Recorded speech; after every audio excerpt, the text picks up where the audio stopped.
Class 10 के biology के lesson 2 में हम लोग पढ़ेंगे। यह लेसन 2 आपके बुक में लेसन नंबर 7 पे है, नियंत्रण एवं समन्वय।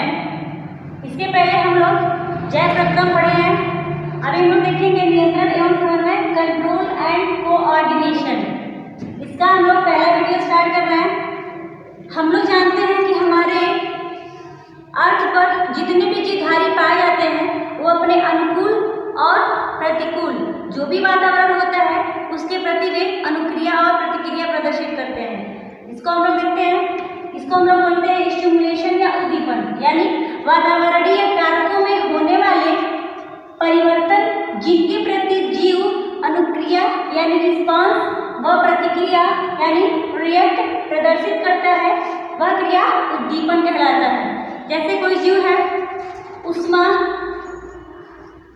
ठंड, प्रकाश, गंध, स्वाद, स्पर्शता, ध्वनि इत्यादि के प्रति ये लोग प्रतिक्रिया या अनुक्रिया प्रदर्शित करते हैं। लेकिन ये सारी जो प्रतिक्रियाएं होती हैं ऊष्मा के प्रति, ठंड के प्रति, प्रकाश के प्रति, गंध और स्वाद के प्रति, ये सारी जीवों में होती हैं। लेकिन प्रकाश पादप जो होता है पौधे में मुख्यतः 2 तरह के उद्दीपन होते हैं। जैसे आपका हो गया प्रकाशानुवर्तन और गुरुत्वानुवर्तन, यानी पौधे प्रकाश के प्रति वृद्धि करते हैं और गुरुत्वानुवर्तन में जो पौधे की जड़ होती है वो जल के प्रति गुरुत्वानुवर्तन करती है। यानी मिट्टी में जो जल पाया जाता है तो जिधर जल का एरिया होता है, रूट या प्लांट के जड़ जो होते हैं उधर की तरफ वृद्धि करते हैं। आगे देखते हैं कि जो आपके जंतु होते हैं और पादप होते हैं, तो पादपों में जो आपका ये नियंत्रण और समन्वय की क्रिया होती है वह जंतुओं की अपेक्षा बहुत कम होती है। जंतुओं में तंत्रिका तंत्र उपस्थित होता है, जबकि प्लांट जो होते हैं, पादप होते हैं, उनमें नियंत्रण और समन्वय जो होता है वो हार्मोन्स की, पादप हार्मोन्स की वजह से होता है, उनमें तंत्रिका तंत्र अनुपस्थित होते हैं। अब देखते हैं कि एनिमल नर्वस सिस्टम या जंतु तंत्रिका तंत्र क्या होता है। तंत्रिका तंत्र ऐसा तंत्र है जो शरीर के विभिन्न भागों में होने वाले बाह्य अंतः उद्दीपनों के प्रति अनुक्रियाओं को आवेगों द्वारा नियंत्रित एवं समन्वित करता है। मतलब तंत्रिका तंत्र ऐसा तंत्र है जो हमारे शरीर में होने वाले जितने भी अनुक्रिया होते हैं उनको क्या करता है, बाह्य उद्दीपन और अंतः उद्दीपन, यानी जो हमारे शरीर के बाहर के उद्दीपन हो गए या कुछ ऐसे होते हैं जो शरीर के आंतरिक हिस्से में होते हैं, उन सारे उद्दीपनों को अनुक्रियाओं के आवेगों के द्वारा हमारे बॉडी के अंदर नियंत्रित एवं समन्वय करने का काम करता है तंत्रिका तंत्र। यहाँ थोड़ा सा इसका स्ट्रक्चर हम लोग समझ लेंगे। स्ट्रक्चर ऑफ न्यूरॉन, इसको हम लोग तंत्रिका तंत्र या न्यूरॉन की संरचना है। यह एक सेल की संरचना होती है, कोशिका है तंत्रिका तंत्र का, जो इसके सबसे बीच वाले या मध्य भाग में केंद्रक होता है। और ये जो हिस्सा होता है इसको हम लोग कोशिका काय बोलते हैं। कोशिका काय से चारों तरफ प्रवर्ध निकले होते हैं। इस प्रवर्ध को हम लोग कहते हैं, जो मुख्य शाखा होती है प्रवर्ध की उसको हम लोग कहते हैं डेंड्रॉन, और जो कई भागों में बढ़ जाता है आगे की तरफ शाखाएं उसको हम लोग डेंड्रॉइड कहते हैं। अब देखते हैं कि जो प्रवर्ध होते हैं ये चारों तरफ डेंड्रॉन और डेंड्राइट में बटे होते हैं।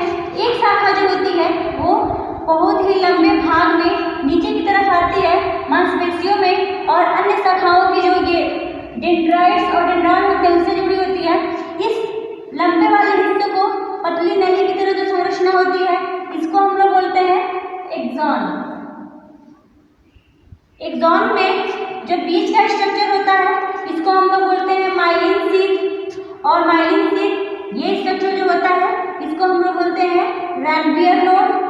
और इसकी जो कुछ प्रवर्ध होते हैं वो मांसपेशियों में आते हैं। इसमें आपका एक्सॉन का अंतिम सिरा होता है जो मांसपेशी में आता है, और अंतिम सिरे पे एक्सॉन की पाई जाती है सिनेप्टिक घुंडी।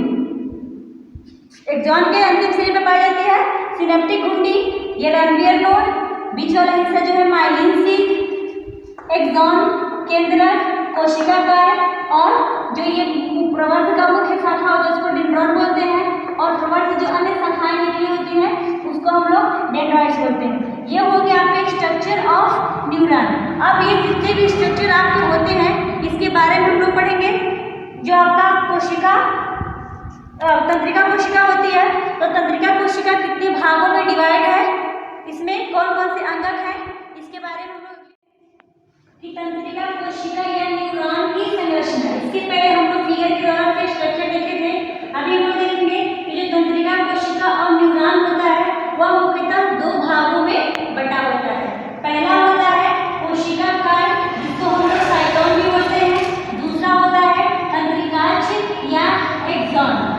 जो कोशिका काल होता है यह फिगर का या फिगर के द्वारा देखेंगे, इसका मुख्य भाग ये होता है कोशिका काल।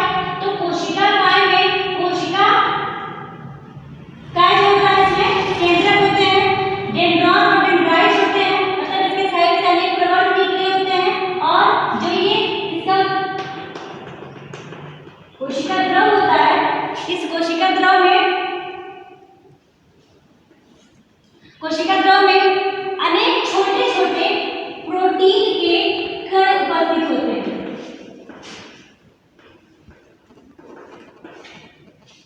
कोशिका काल में जो कोशिका द्रव्य होता है, तो कोशिका द्रव्य में छोटे छोटे प्रोटीन के अनेक कण उपस्थित होते हैं, जिस कण को हम लोग निसील के कण के नाम से जानते हैं। और कोशिका द्रव्य जो होता है उसका एक और नाम है, उसको हम लोग न्यूरोप्लाज्मा कहते हैं।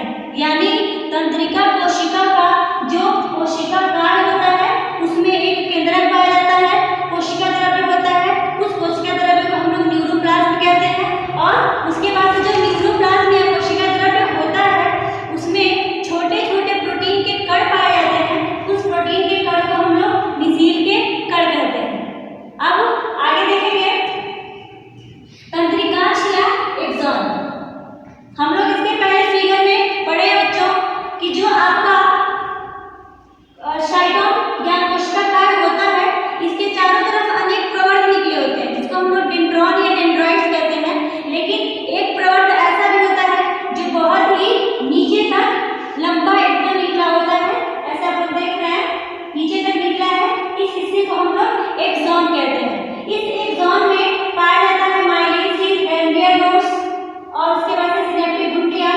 तो पहले हम लोग देखेंगे कि जो एक्सॉन होता है यह एक्सॉन नीचे तक आता है, और इसके बाद से एक्सॉन में चारों तरफ, एक्सॉन के चारों तरफ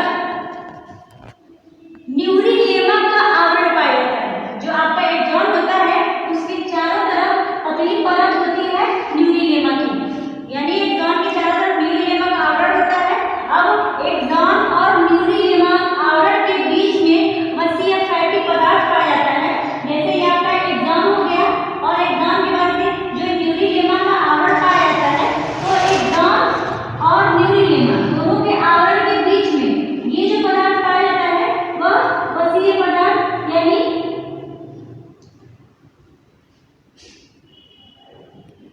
वसीय पदार्थ होता है। उस वसीय पदार्थ के खोल को हम लोग माइलिन शीथ या माइलिन खोल के नाम से जानते हैं। पहले तो हम लोग देखें कि एक्सॉन के चारों तरफ क्या पाया जाता है, न्यूरिलेमा का आवरण, और उस न्यूरिलेमा और एक्सॉन के बीच में एक खोल होती है जिसमें वसीय पदार्थ उपस्थित होता है। वसीय पदार्थ का खोल होता है, उसको हम लोग क्या कहते हैं, माइलिन शीथ या माइलिन खोल। अब देखते हैं कि माइलिन खोल जो होता है वह रैनवियर की नोड पर टूटा हुआ होता है, यानी जहाँ पे माइलिन खोल कहीं कहीं ऐसी जगह होता है कि माइलिन खोल टूटा होता है रैनवियर की नोड्स पर। तो जहाँ पे माइलिन खोल टूटा होगा उसको हम लोग रैनवियर की नोड्स कहते हैं।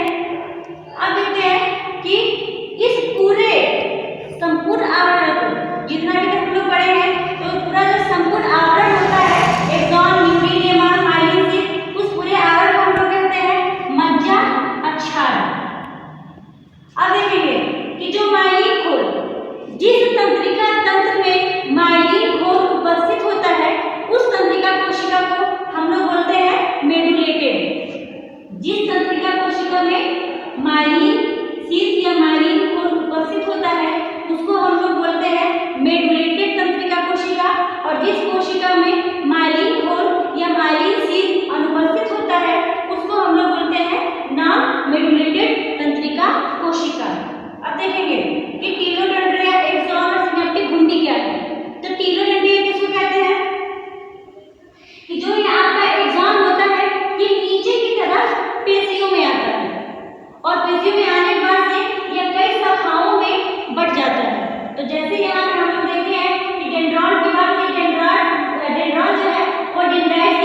शाखाओं में बट गया है, वैसे ही एक्सॉन जो होता है वह टीलोडेंड्रिया के नीचे कई शाखाओं में बट जाता है और कई शाखाओं में बटने के बाद से यह निर्माण करता है टीलोडेंड्रिया का। और टीलोडेंड्रिया के अंतिम सिरे में जो मांसपेशियों में उपस्थित होता है, टीलोडेंड्रिया के अंतिम सिरे में घुंडी की तरह संरचना पाई जाती है, जिसको हम लोग बोलते हैं सिनेप्टिक घुंडी। ये सिनेप्टिक घुंडी टीलोडेंड्रिया का काम क्या है कि जो भी तंत्रिका कोशिका में, एक तंत्रिका कोशिका में जो सूचना या उद्दीपन होते हैं वह दूसरी तंत्रिका कोशिका में आपकी सिनेप्टिक घुंडियों के द्वारा जाता है, क्योंकि सिनेप्टिक घुंडी जो होती है यह एक तंत्रिका कोशिका की सिनेप्टिक घुंडी होती है वह दूसरे तंत्रिका कोशिका की डेंड्रॉइड से जुड़ी होती है। तो इस तरह से सिनेप्टिक घुंडियों के द्वारा जो सूचना होता है वह एक तंत्रिका कोशिका से दूसरी तंत्रिका कोशिका में पहुंचता है। अभी तो हम लोग पढ़े कि तंत्रिका कोशिका की संरचना। अब देखेंगे कि तंत्रिका कोशिका जो होता है वह संरचना के आधार पर कितने प्रकार का होता है और कार्य के आधार पर कितने प्रकार का होता है। तो संरचना के आधार पर भी ये 3 प्रकार का होता है और कार्य के आधार पर भी ये 3 प्रकार का होता है। पहले देखेंगे कि जो तंत्रिका कोशिका होता है या जो न्यूरॉन होता है वह संरचना के आधार पर 3 तरह का होता है। पहला है बहुध्रुवीय न्यूरॉन, दूसरा है द्विध्रुवीय न्यूरॉन, तीसरा है एक ध्रुवीय न्यूरॉन यानी मल्टीपोलर न्यूरॉन, बाइपोलर न्यूरॉन और यूनिपोलर न्यूरॉन। बहुध्रुवीय न्यूरॉन में क्या होता है कि बहुध्रुवीय न्यूरॉन में एक एक्सॉन और अनेक डेंड्रॉइड्स निकले होते हैं। मतलब बहुध्रुवीय न्यूरॉन में क्या होता है, एक्सॉन एक ही होता है और डेंड्राइट्स होते हैं वो अनेक होते हैं। बाइपोलर या द्विध्रुवीय न्यूरॉन में एक्सॉन एक होता है और डेंड्राइट भी एक ही होते हैं। यूनिपोलर न्यूरॉन में बस एक एक्सॉन होता है, डेंड्राइट्स नहीं निकले होते, इससे बस ओनली वन एक ही एक्सॉन या एक ही प्रवर्ध के रूप में एक्सॉन निकला होता है।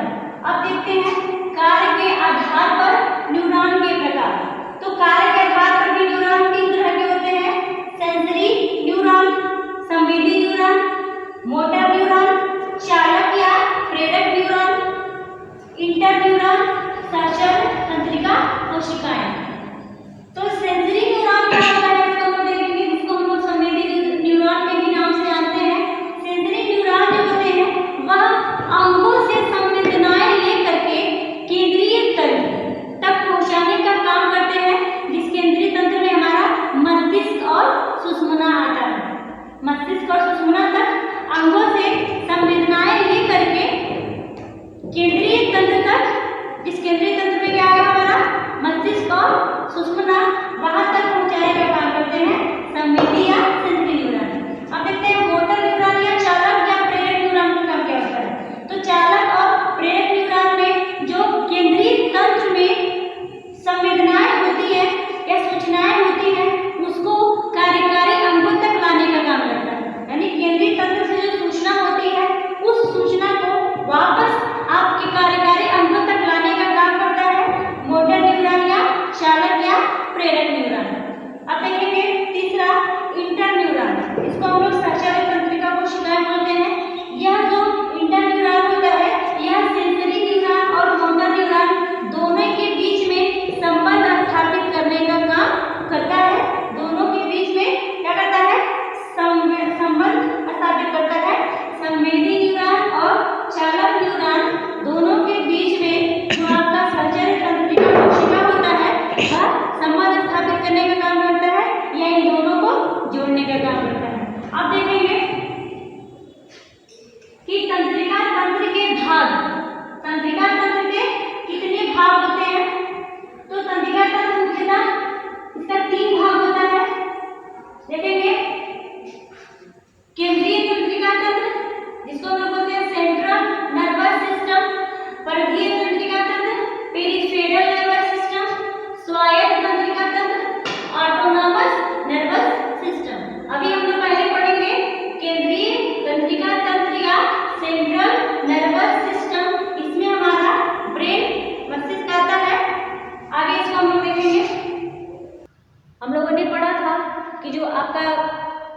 तंत्रिका तंत्र होता है उसमें उसको हम लोगों ने 3 भागों में बांटा था।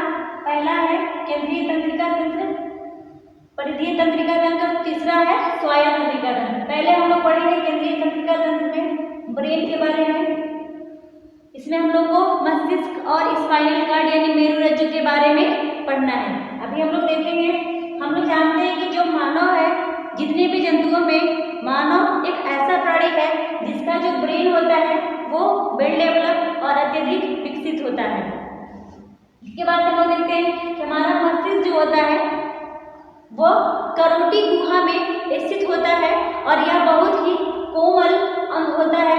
हमारे मस्तिष्क के अंदर 3 तरह की झिल्लियां पाई जाती हैं।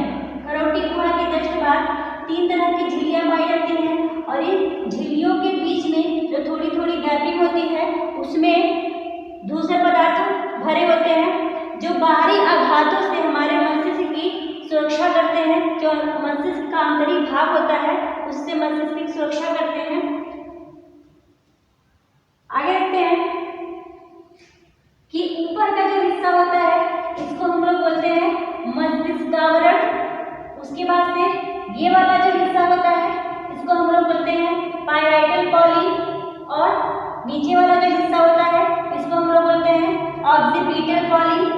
और सबसे नीचे मस्तिष्क से एक और हिस्सा पाया जाता है पीछे की तरफ, उसको हम लोग बोलते हैं अनुमस्तिष्क। और ये बीच वाला जो हिस्सा होता है इसको हम लोग बोलते हैं मध्य मस्तिष्क। और फिर यहाँ पे एक ग्रंथि पाई जाती है जिसको हम लोग बोलते हैं पीनियल काय ग्रंथि। इस पीनियल काय ग्रंथि से मेलाटोनिन नामक हार्मोन सिक्रीट होता है। या फिर देखते हैं कि यहाँ पे जो हमारा ये हिस्सा होता है प्रमस्तिष्क का, और प्रमस्तिष्क में ये पॉली जो होती है इसको हम लोग बोलते हैं फ्रंटल पॉली। क्या हो गया? प्रमस्तिष्क की साइड में हो गया फ्रंटल पॉली। यहाँ हम लोग देखें कि पैराइटल पॉली, उसके बाद से यहाँ होता है ऑक्सीपिटल पॉली। तीनों पॉली हो गया।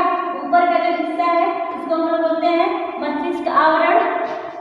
और मस्तिष्क आवरण के बाद से ये आगे वाला जो हिस्सा होता है इसको हम लोग बोलते हैं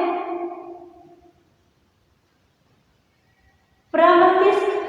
प्रमस्तिष्क के जस्ट अंदर की तरफ होता है थैलेमस, और थैलेमस के जस्ट आगे बाहरी वाला हिस्सा जो होता है उसको हम लोग बोलते हैं हाइपोथैलेमस। हाइपोथैलेमस के जस्ट नीचे होता है पिट्यूटरी या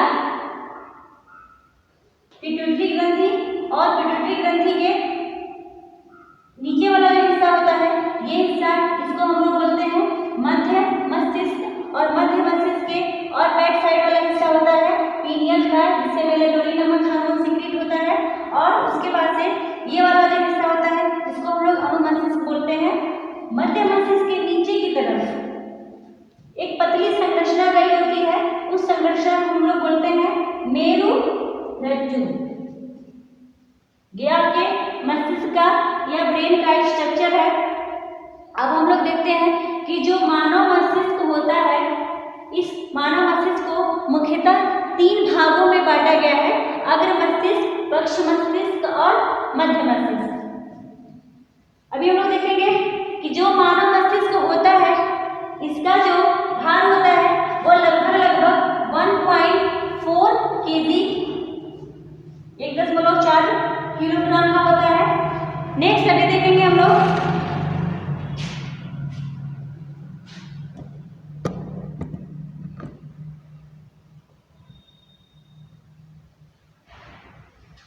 कि जो मानव मस्तिष्क होता है उसका आयतन जो होता है 1200 सीसी से लेकर के 1500 सीसी तक होता है। अभी मानव मस्तिष्क में 3 तरह की झिल्ली हम लोग पढ़े हैं कि पाई जाती है। 3 तरह की झिल्लियों का आवरण पाया जाता है जो बाहरी आघातों से हमारे मस्तिष्क की सुरक्षा करता है, जिसमें पहला होता है पायामीटर, दूसरा झिल्ली है अरेक्नाइड और तीसरा है ये ड्यूरामीटर। पायामीटर, अरेक्नाइड और ड्यूरामीटर ये तीनों झिल्लियां रक्षक झिल्लियों की काम करती हैं, यानी मस्तिष्क की सुरक्षा करने का काम करती हैं। अभी हम देखेंगे पार्ट ऑफ ब्रेन, मस्तिष्क के भाग।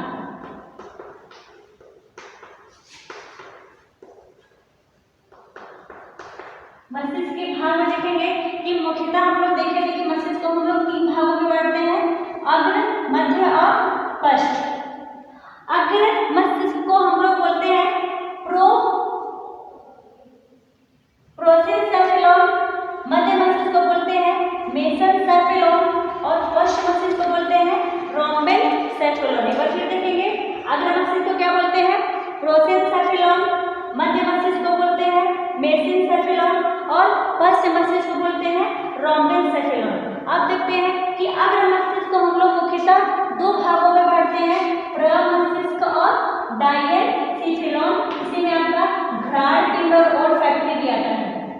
प्रमस्तिष्क को हम लोग कहते हैं सेरिब्रम, इसी में घ्राण पिंड भी आपका आता है, इसको हम लोग ओल्फैक्टरी लोब कहते हैं, और डायनसेफेलॉन। ये आपका हो गया अग्र मस्तिष्क का भाग। मध्य मस्तिष्क जो होता है वो बहुत ही संकुचित अवस्था में होता है, इसमें कोई पार्ट नहीं है। अब हम लोग देखेंगे पश्च मस्तिष्क, तो पश्च मस्तिष्क में सेरिबेलम हो गया, पोन्स हो गया और मेडुला ऑब्लिंगेटा हो गया। ये आपके हो गया पश्च मस्तिष्क के भाग, सेरिबेलम, पोन्स और मेडुला ऑब्लिंगेटा।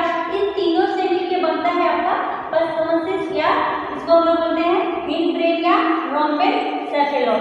आप देखेंगे कि जो हमारे अग्र मस्तिष्क में डायनसेफेलॉन पाया जाता है, इसको हम लोग थैलेमेनसेफेलॉन के नाम से भी जानते हैं। डायनसेफेलॉन को थैलेमेनसेफेलॉन के नाम से भी जानते हैं।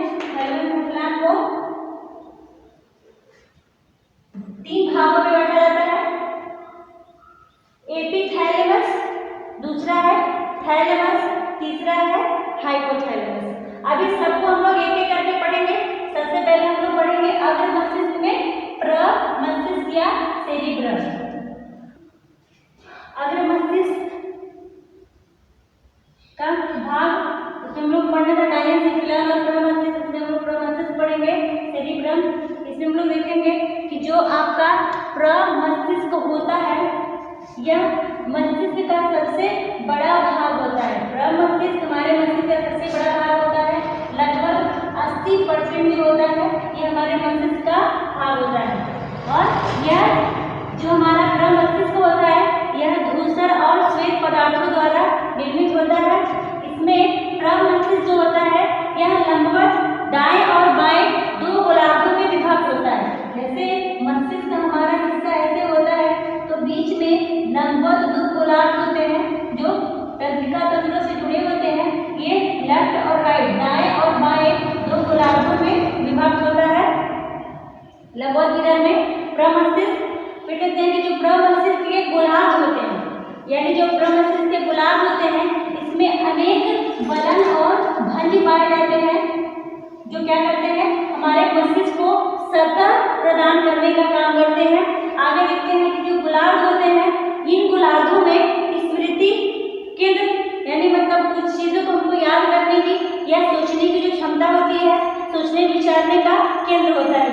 जो हमारा गोलार्ध होता है जो दाएं और बाएं गोलार्धों में विभक्त होता है हमारा प्रमस्तिष्क, इसमें स्मृति केंद्र और किसी चीजों को याद रखने की क्षमता, किसी चीजों को सोचने और विचारने की क्षमता का केंद्र होता है हमारा गोलार्ध। और आगे देखेंगे कि जो हमारी हृदय की गति होती है, यानी हमारे शरीर में जो अनेक क्रियाएं होती हैं, हम लोग जानते हैं कि उनको हमारा मस्तिष्क कंट्रोल करता है। तो हृदय की गति, भोजन ग्रहण करना, दृष्टि सूचना, यानी हम लोग जिन चीजों को देखते हैं उन सूचनाओं को ब्रेन तक पहुंचाने का काम, सांस लेना, ये सारी क्रियाएं जो होती हैं वो प्रमस्तिष्क के द्वारा ही कंट्रोल की जाती हैं या नियंत्रित की जाती हैं। क्या क्या? हृदय की गति, भोजन ग्रहण करना, सूचना, सांस लेना और भी कई क्रियाएं हैं। ये सारी क्रियाएं हमारी प्रमस्तिष्क के द्वारा कंट्रोल की जाती है। अभी है कि जो कुछ संवेदनाएं होती हैं उस संवेदनाओं को, जैसे घृणा है, प्रेम है, हर्ष है, दुख है, भय है, ये सारी चीजें मानवों के अंदर नेचुरली होती है। तो इन सारे संवेदों का केंद्र भी हमारा प्रमस्तिष्क ही होता है। आगे देखेंगे कि डायनसेफेलॉन क्या होता है। अभी हम लोग पढ़े अग्र मस्तिष्क का पहला पार्ट प्रमस्तिष्क, आगे देखेंगे डायनसेफेलॉन। डायनसेफेलॉन, इसके पहले हम लोग प्रमस्तिष्क पढ़ पढ़ चुके हैं। अग्र मस्तिष्क का ये दूसरा पार्ट होता है डायएंसिफिलॉन। इसमें थैलेमस और हाइपोथैलेमस बस पढ़ना है हम लोगों को। थोड़ा सा देखेंगे कि जो आपका डायएंसिफिलॉन होता है यह अग्र मस्तिष्क का पिछला हिस्सा होता है, यानी अग्र मस्तिष्क का पिछला भाग होता है डायएंसिफिलॉन। इसमें जो थैलेमस पाया जाता है डायएंसिफिलॉन में, यह दिए गए जितने भी संवेग होते हैं, यानी हमारे शरीर में जितने भी संवेग उत्पन्न होते हैं उन संवेगों का ये प्रसारण केंद्र होता है थैलेमस। थैलेमस गर्म, ठंडा व दर्द इन चीजों को पहचानने में भी मदद करता है। अब देखेंगे हाइपोथैलेमस क्या है। तो हाइपोथैलेमस प्यार, घृणा, भूख, ताप नियंत्रण आदि का केंद्र होता है और उपापचय और जनन क्रियाएं जो होती हैं उनका नियंत्रण करने में सबसे मुख्य भूमिका निभाता है हाइपोथैलेमस। और डायएंसिफिलॉन जो होता है, इसी डायएंसिफिलॉन में पीयूष ग्रंथि भी उपस्थित होती है या पाई जाती है।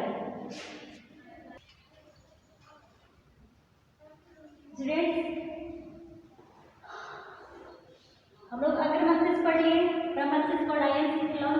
अभी देखेंगे मध्य मस्तिष्क। यह मध्य मस्तिष्क जो होता है हमारे मस्तिष्क का बहुत ही संकुचित भाग होता है। मध्य मस्तिष्क बहुत ही संकुचित भाग होता है। इसमें कुछ याद नहीं देखना हम लोगों को। अब आएंगे पश्च मस्तिष्क पर। पश्च मस्तिष्क में अनुमस्तिष्क पोन्स और मेडुला ऑब्लंगेटा से मिलकर निर्मित होता है। पश्च मस्तिष्क अनुमस्तिष्क पोन्स और मेडुला ऑब्लंगेटा से मिलकर बना होता है। इसमें जो अनुमस्तिष्क होता है यह पश्च मस्तिष्क का सबसे बड़ा भाग होता है। अनुमस्तिष्क पश्च मस्तिष्क का सबसे बड़ा भाग होता है। और उसके बाद से जो प्रमस्तिष्क होता है, तो प्रमस्तिष्क के गोलार्ध के नीचे स्थित होता है अनुमस्तिष्क। अनुमस्तिष्क प्रमस्तिष्क के गोलार्ध के नीचे स्थित होता है और यहाँ पे जो नियंत्रित होता है जैसे चलना, चलने की क्रिया, दौड़ने की क्रिया, कूदने की क्रिया, शरीर का जो बैलेंस होता है, ये हमारे पूरे बॉडी का जो बैलेंस होता है, ये शरीर का संतुलन वो बनाए रखने में आपका ये अनुमस्तिष्क हेल्प करता है, यानी इसको नियंत्रित करने का काम करता है। चलना, दौड़ना, कूदना, शरीर का संतुलन रखना, ये सारा नियंत्रण होता है अनुमस्तिष्क में। अब देखेंगे कि जो आपका मस्तिष्क का पिछला हिस्सा होता है, यानी ब्रेन का जो पिछला हिस्सा होता है वहाँ उपस्थित होता है मेडुला ऑब्लंगेटा। मेडुला ऑब्लंगेटा का काम क्या है? यह श्वसन, हृदय स्पंदन की दर, परिसंचरण तंत्र और खांसना, छींकना, हिचकी इत्यादि इन तरह की जो जितनी भी क्रियाएं होती हैं उसका नियंत्रण करने का काम करता है पश्च मस्तिष्क। अभी हम लोग देख लिए कि जो हमारा केंद्रीय तंत्रिका तंत्र होता है उसमें हम लोगों कितने मस्तिष्क के बारे में थोड़ा सा पढ़ा है। अब हम लोग पढ़ेंगे, इसके आगे हम लोगों को पढ़ना है मेरुरज्जु। मेरुरज्जु या इसको हम लोग सुषुम्ना भी बोलते हैं, स्पाइनल कार्ड भी बोलते हैं। इसमें हम लोग को पढ़ना है मेरुरज्जु का संरचना और उसके कार्य। सबसे पहले हम लोग देखेंगे कि मस्तिष्क का पक्ष भाग लंबा होकर खोपड़ी के पक्ष छोर पर उपस्थित महारंध्र से निकलकर कशेरुक दंड के तंत्रिकीय नाल में एटलस कशेरुक से लेकर के प्रथम लंबर कशेरुक तक फैला होता है। हम लोग पहले पढ़े थे कि मस्तिष्क के सबसे निचले हिस्से में शंक्वाकार संरचना जो निकलती है, नीचे आकर पतली होती है, वो होता है हमारा मेरुरज्जु। तो मस्तिष्क के पिछले भाग से लंबा होकर के या खोपड़ी के पिछले छोर में उपस्थित जो रंध्र होता है उससे निकलकर कशेरुक दंड जो हमारा होता है, यानी जो हमारा कशेरुक दंड होता है उसका जो तंत्रिकीय नाल होता है उसके बीच में नली की तरह संरचना होती है। तो उसका जो प्रथम एटलस होता है उससे लेकर के और जो कमर तक आपका लंबर कशेरुक होता है वहां तक ये फैला होता है। आगे देखेंगे कि इसका संरचना क्या है, स्ट्रक्चर ऑफ स्पाइनल कार्ड, यानी मेरुरज्जु की संरचना। इसमें आपका ये हो गया, बीच में गोल संरचना पाई जाती है, उसको हम लोग केंद्रकीय नाल कहते हैं। ये जो हिस्सा होता है इसको हम लोग प्रतिपृष्ठ और ये बाहर का जो हिस्सा होता है इसको हम लोग पार्श्व श्रृंग कहते हैं। यहाँ पे थोड़ी सी धंसी संरचना होती है, इस हिस्से को हम लोग बोलते हैं पृष्ठ विदर, और बाहर वाला हिस्सा जो यहाँ का है इधर का, इसको हम लोग बोलेंगे मृदु तानिका, और बीच में एक संरचना पाई जाती है, ऐसे देख रहे हैं आप लोग, इसको हम लोग बोलते हैं पृष्ठ मूल। और पृष्ठ मूल के ये श्रृंग वाली जो संरचना होती है इसको हम लोग बोलते हैं पृष्ठ श्रृंग, और ये अंदर वाला जो हिस्सा होता है इसको हम लोग बोलते हैं दृढ़ तानिका, और नीचे दो पॉइंट की तरह संरचना होती है इसको हम लोग बोलते हैं प्रतिपृष्ठ विदर। अब देखते हैं कि ये आपके मेरुरज्जु की संरचना है, और मेरुरज्जु भी हमारे ब्रेन की तरह 3 झिल्लियों से घिरा होता है। जैसे हम लोग पढ़े थे कि हमारा ब्रेन जो होता है पायामेटर, अरेक्नाइड और ड्यूरामेटर से घिरा होता है, वैसे ही हमारा जो मेरुरज्जु होता है ये भी पायामेटर, अरेक्नाइड और ड्यूरामेटर 3 तरह की झिल्लियों से घिरा होता है, जो इसकी बाहरी आघातों से सुरक्षा करता है। और उन झिल्लियों के बीच में जो स्पेस पाया जाता है, जो जगह थोड़ी सी पाई जाती है, उसमें भरा होता है एक तरल पदार्थ जिसको हम लोग सेरेब्रोस्पाइनल तरल पदार्थ के नाम से जानते हैं। अब देखते हैं कि इसका कार्य क्या है। इससे हम लोग देखें कि पायामेटर, अरेक्नाइड और ड्यूरामेटर 3 तरह की झिल्लियां होती हैं, और इन 3 ही झिल्लियों के बीच में जो तरल पदार्थ भरा होता है उसको हम लोग बोलते हैं सेरेब्रोस्पाइनल। अब देखते हैं कि मेरुरज्जु का कार्य क्या है। ये जो तरल पदार्थ भरे होते हैं इनका और जो झिल्लियां होती हैं मुख्यतः ये 3 तरह से काम करते हैं, कि जो भी आपका मेरु तंत्रिकाएं निकलती है यहाँ से, और दूसरा होता है कि जितनी प्रतिक्रियाएं होती हैं तो प्रतिवर्ती क्रियाओं का, ये प्रतिवर्ती क्रियाओं का केंद्र होता है। पहला तो यहाँ से मेरु तंत्रिकाएं निकलती हैं, दूसरा ये प्रतिवर्ती क्रियाओं का केंद्र होता है, तीसरा क्या है कि जो परिधीय तंत्रिका तंत्र होता है और मस्तिष्क के बीच का ये योजक कड़ी का काम करता है। यानी परिधीय तंत्रिका तंत्र और मस्तिष्क ब्रेन दोनों के बीच में ये योजक कड़ी का काम करता है, यानी उनको जोड़ने का काम करता है। अब देखते हैं कि जो हमारा स्पाइनल कार्ड होता है वो काम कैसे करता है। तो जितनी भी अनुभव संवेदनाएं होती हैं, जितना भी संवेग, जो भी प्रतिक्रिया, रिएक्शन, एक्शन जो भी हमारे शरीर के अंदर होता है, उन सारे अनुभव संवेदनाओं को संवेदी तंत्रिका तंत्र के द्वारा मेरुरज्जु तक भेजा जाता है। और मेरुरज्जु क्या करता है, इन सारी अनुभव संवेदनाओं को संवेदी तंत्रिका तंत्र से लेकर के और फिर भेजता है मस्तिष्क में, और जब सूचनाएं मस्तिष्क में पहुंचती हैं तो मस्तिष्क उन सूचनाओं को प्रेरक तंत्रिका तंत्र के द्वारा हमारे अंगों तक पहुंचाता है, यानी हमारे अंगों को ऑर्डर देने का काम करता है। लेकिन कभी कभी कुछ केसेस में ऐसे होते हैं कि मेरुरज्जु सूचनाओं को मस्तिष्क के पास न भेज करके डायरेक्ट प्रेरक तंत्रिकाओं के द्वारा अंगों तक भेज देता है।